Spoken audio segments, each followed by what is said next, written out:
Hoover Institute intellectual Dr. Thomas Sowell has published a new book that's on intellectuals. And he says regarding Karl Marx, the only test was whether his ideas sounded good to other intellectuals. So ideas for ideas' sake, very European.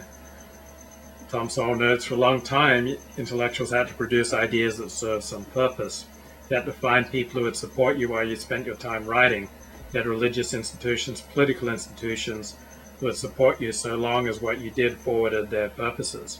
Now, if you're a deconstructionist, all that matters for your career success and material support is if other deconstructionists at your university think you're great.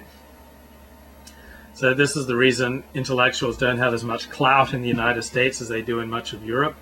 Americans have the show me spirit, partly because of the long pioneering period. You had to clear that forest and grow some food or you're going to starve. The guy who can talk beautiful thoughts didn't carry much weight in that situation.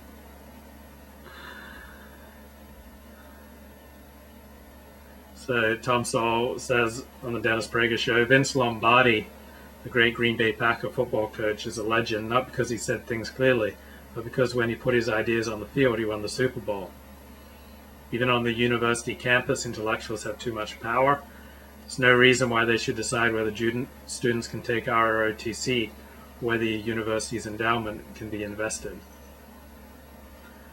So why are intellectuals overwhelmingly left of center? Tom Sowell says, being left of center gives them more of a role to play than being right of center.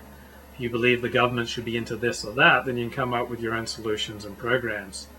If you think the government should leave it alone, then the government can leave it alone without you. So you don't have influence, not in your own mind and not in the world. So Milton Friedman, the libertarian economist, suggested that the Federal Reserve shouldn't intervene the way it does. It should have some rules for what it does with monetary policy, and it should just sit back and follow those rules. Milton Friedman noted the Federal Reserve would never follow his advice because they had just become clerks. Nobody would have heard of them. Sowell says if Obama wanted to do what was best for the economy, he would shut up for 6 months with his bright ideas. I think he might be surprised with how well the economy might recover. One time, religious leaders had to conform their ideas to a given set of doctrines that had come down over the centuries. Now in our time, there's less of that. They're becoming more and more like other intellectuals.